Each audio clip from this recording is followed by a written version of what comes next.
谢谢大人哥用短短的30分钟跟一张名片的大小，帮我们介绍了怎么样去打造职涯力、打造个人品牌的黄金方程式。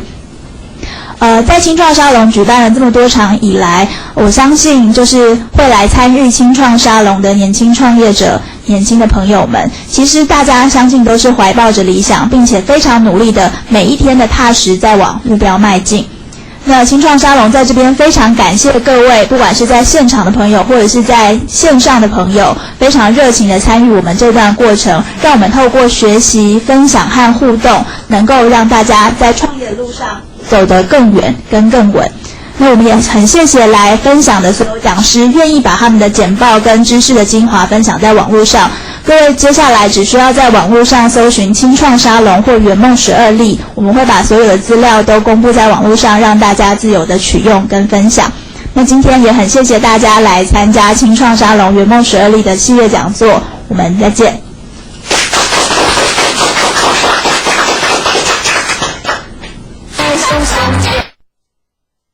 什么？你要把它抽离出来，精选出来，最后再来，我的人格特质，我的价值观，那又是什么？别人认为我是什么样的人，我自己认为我是什么样的人，我的做事态度又是什么样的？好，最后更重要，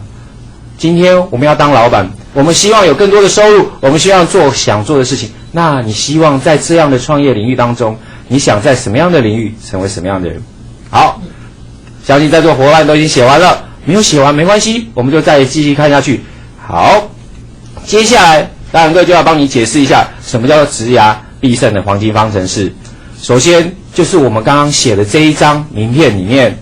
它就隐含了所谓的黄金方程式。有哪些黄金方程式呢？第一就是我们的专业领域，第一它就是我们的武器，知己知彼。我有哪些擅长的武器？就是你的专业能力，你能够提供的服务，你能够提供让人家觉得品质很好的服务，或者是技术，那是什么？再来，人格，这个我们在圆梦12例咨询里面，陈琼华 Robin 老师曾经有提醒过我们，工具不须多，但是要精。在座很多伙伴，尤其是男性跟我一样啊，大学时候我们常常骑摩托车啊，摩托车坏掉怎么办？我们就会拖一下摩托车行，然后问那个经验老道的阿伯，对不对？说摩托车坏掉，怎么发动的时候过程当中好像有怪声音？你会发现它很神奇的是，他拿过来钥匙，电源打开，引擎火星塞有问题啊！我就想说，哎，你怎么知道？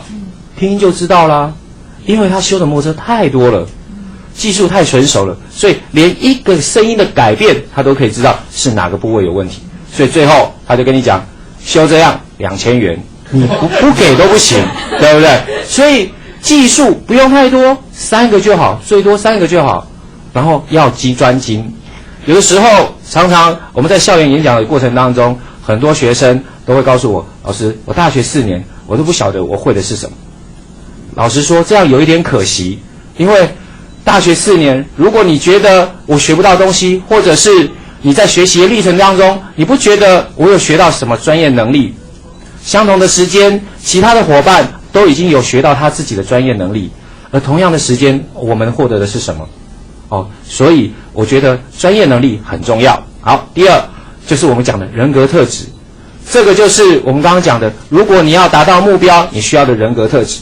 比如说，刚刚有很多伙伴很积极、很主动、很热情，很好。如果他想要成为业务人员，我们都知道业务人员就是要不怕被拒绝，要主动，要积极，要诚恳。所以他如果你的写的特质里面刚好就有符合这样的特质，恭喜你，你就有成事的要件，就是你适合做业务人员这样的能力。好，再来，各位可知道这个图案是什么图案吗？在游乐场里面或者童话故事，有一个对，很好，这是时钟剑。时钟剑它是一个童话故事，童话故事是这样说的，曾经有一个国家，就是说这边石头里面有一把剑，然后皇宫里面就来跟大家很多村民宣誓说，如果有任何人能够把这把剑从石头里拔出来，那他就可以成为下一代的国王。然后有一个年轻小伙子，小男生，他不明就里就跑到那个地方去玩耍。后来就他看很神奇的那把剑是什么？很多的勇士，很多的大力士，怎么拔也拔不起来。这位小男孩轻轻一松松一拿，整支箭就拔出来了。于是他就成为这个童话故事王国的未来的国王。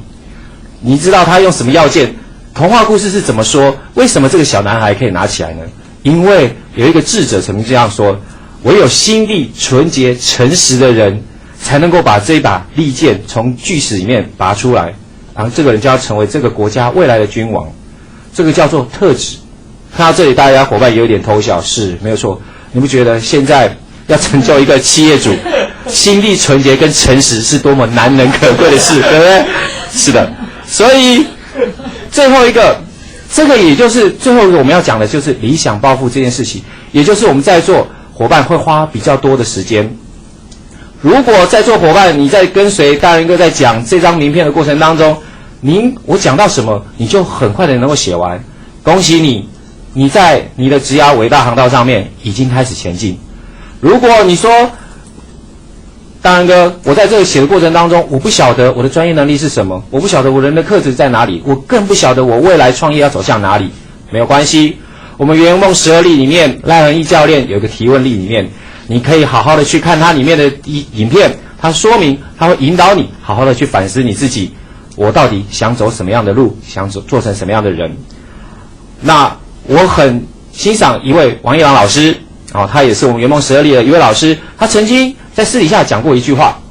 能不能成功，可能操之在他人，但是想不想成功这件事情，操之在我。为什么要特别提这件事情？因为我们的理想抱负，有可能在实现梦想的过程当中，你会被人家泼冷水啊！那有柯林，你长这样怎么可能当 model？ 我们常常会被这样的冷水泼到，但是那是我们的梦想。我们都知道梦想不能够被取笑，只是在那个情况下，大家会觉得你怎么可能会做到这样？我们知道自己有这样专业能力，我们这样的那个特质，但是我们常常被人家泼冷水。在这个时候，我们能不能坚持到底？所谓能不能成功这件事情，就像我们刚刚在看招牌这件事情一样。各位，你觉得招牌凌乱，可是你非打一通电话的时候，为什么在座所有的伙伴，包含线上的伙伴，你选的答案跟别人不一样？那就是你的喜好。能不能成功这件事，比如说餐厅很多，但是我就选这一家，于是这一家因为你的光顾，它的营业额增加了。没被光顾的人，他没有办法强迫你的顾客选哪一家。但是问题来了，你因为别人这样不选你，你就放弃你的创业吗？你就否定自己的能力吗？当然不是。想不想这件事情，我们刚刚讲理想跟抱负，它是我们的梦想。你有多想成功，你多想成为你曾经梦想的那个人。所以我觉得王一郎老师他在私底下曾经有一个很好的动作，在此借用他的一下。他曾经说，当我们人生呈现在顺境的时候，我们可以举起我们的右手掌，拍拍我们的大腿，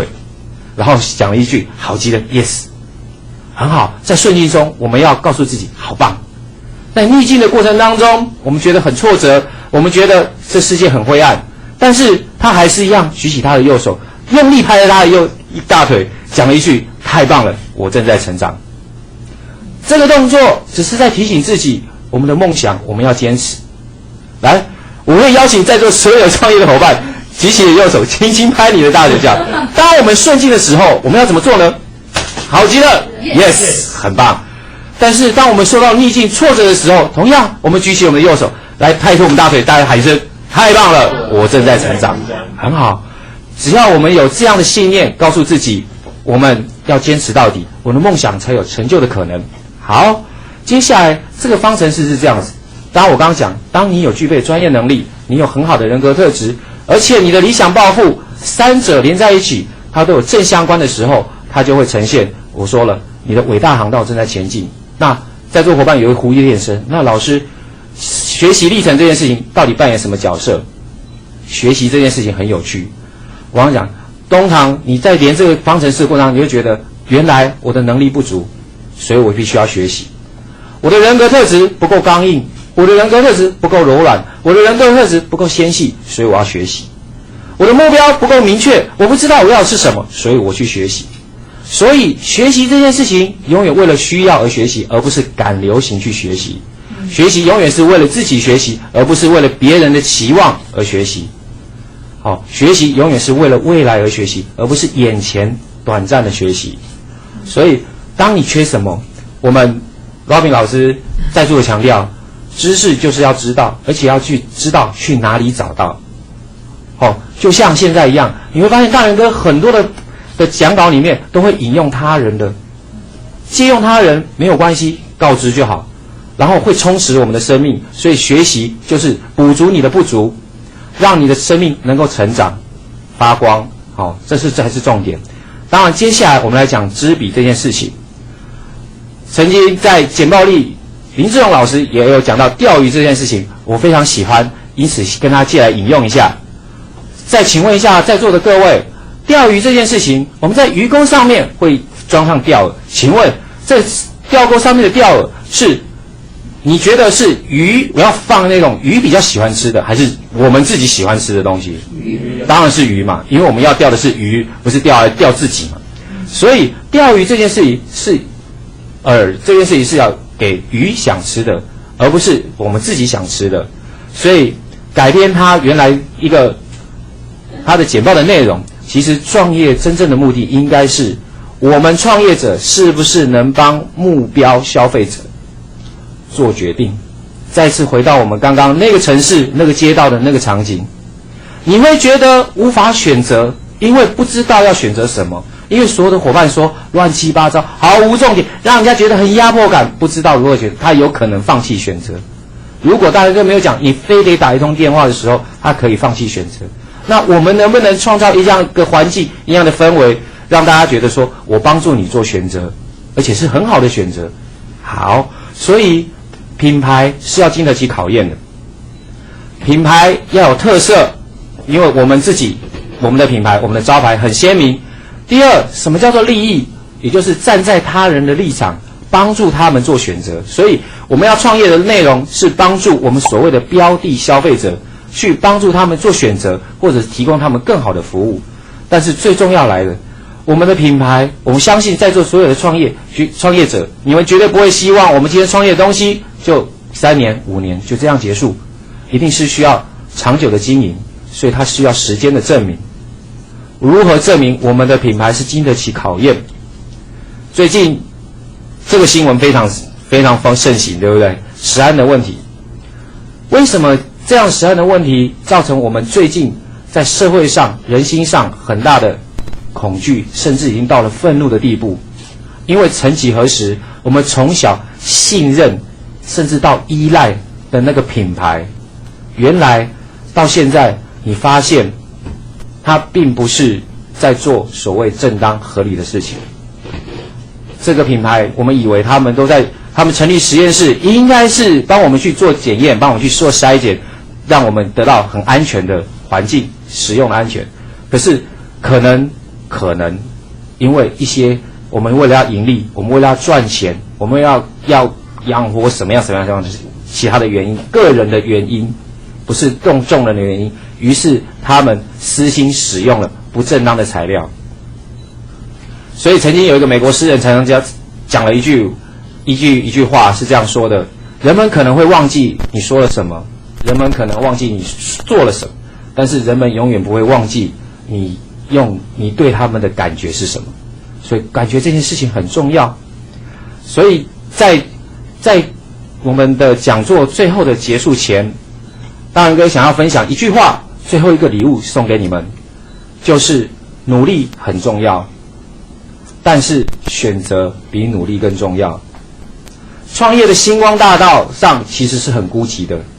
你可能要坚持你的品质，你想要坚持你的技术，你想要坚持你的流程，但是你的同业可能跟你说，何必这么努力，何必那么辛苦，我们只要差一点点东西，我们只要稍微的投机取巧一下，你也可以创造更高的利润，不是吗？你受到这样的冷嘲热讽，或者是你真的在那样的过程当中也受挫了，你信心在动摇了，那样的过程当中，你的价值观，你的人格特质就是你最后一道防线。各位想想初衷这件事情，为什么我们要创业？你是真的只会提高很高的收入，想做自己想做的事，你要成为当老板。很多上班族要成为老板，因为他觉得他的环境的那个老板不 OK， 然后有一个老板不够诚信，他们的老板不够照顾员工，那我们创业者就要有一个心永远放在心里面。如果你不喜欢你现在看到的老板，你不喜欢你现在看到我们市场上的一些企业的作为，那勉励各位所有的创业者，你要永远记得，当我们实现梦想的过程当中，当梦想实现的那一刻起，我们永远都不要成为那个我们现在讨厌的那个企业，讨厌的那个老板，因为这就是我们的选择，这就是我们的价值观，这就是我们的品牌。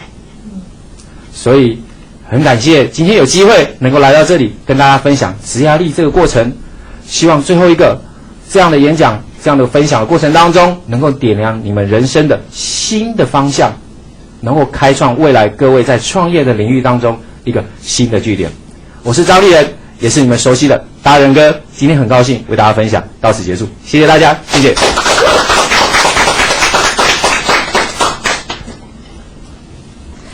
谢谢大人哥用短短的30分钟跟一张名片的大小，帮我们介绍了怎么样去打造职涯力、打造个人品牌的黄金方程式。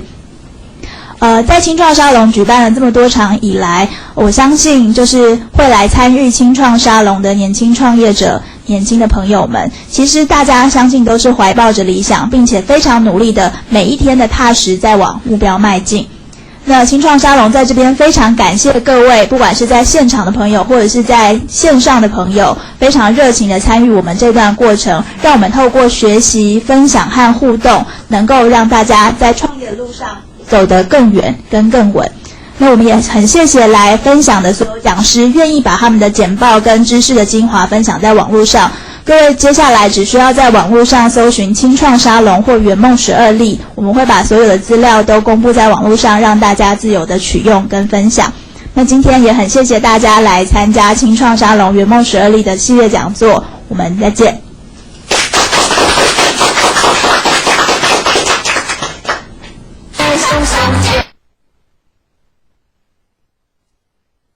什么？你要把它抽离出来，精选出来，最后再来我的人格特质，我的价值观，那又是什么？别人认为我是什么样的人，我自己认为我是什么样的人，我的做事态度又是什么样的？好，最后更重要，今天我们要当老板，我们希望有更多的收入，我们希望做想做的事情。那你希望在这样的创业领域当中，你想在什么样的领域成为什么样的人？好，相信在座伙伴都已经写完了，没有写完没关系，我们就再继续看下去。好，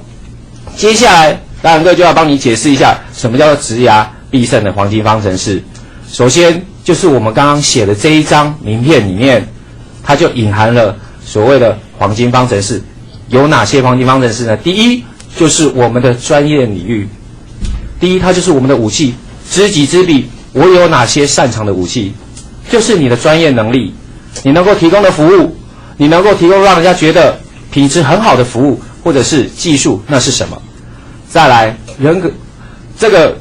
我们在圆梦12例咨询里面，陈琼华 Robin 老师曾经有提醒过我们，工具不须多，但是要精。在座很多伙伴，尤其是男性跟我一样啊，大学时候我们常常骑摩托车啊，摩托车坏掉怎么办？我们就会拖去摩托车行，然后问那个经验老道的阿伯，对不对？说摩托车坏掉，怎么发动的时候过程当中好像有怪声音？你会发现它很神奇的是，他拿过来钥匙，电源打开，引擎砰啊，火星塞有问题啊！我就想说，哎，你怎么知道？听就知道啦，因为他修的摩托车太多了，技术太纯熟了，所以连一个声音的改变，他都可以知道是哪个部位有问题。所以最后他就跟你讲，修这样2000元，你不给都不行，对不对？所以技术不用太多，3个就好，最多3个就好。然后要专精，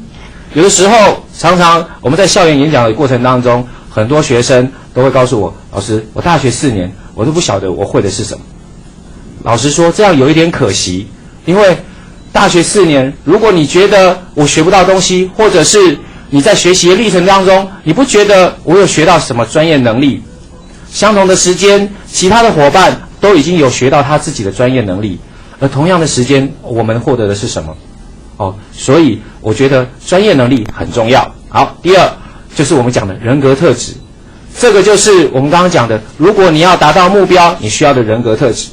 比如说，刚刚有很多伙伴很积极、很主动、很热情，很好。如果他想要成为业务人员，我们都知道，业务人员就是要不怕被拒绝，要主动，要积极，要诚恳。所以，他如果你的写的特质里面刚好就有符合这样的特质，恭喜你，你就有成事的要件，就是你适合做业务人员这样的能力。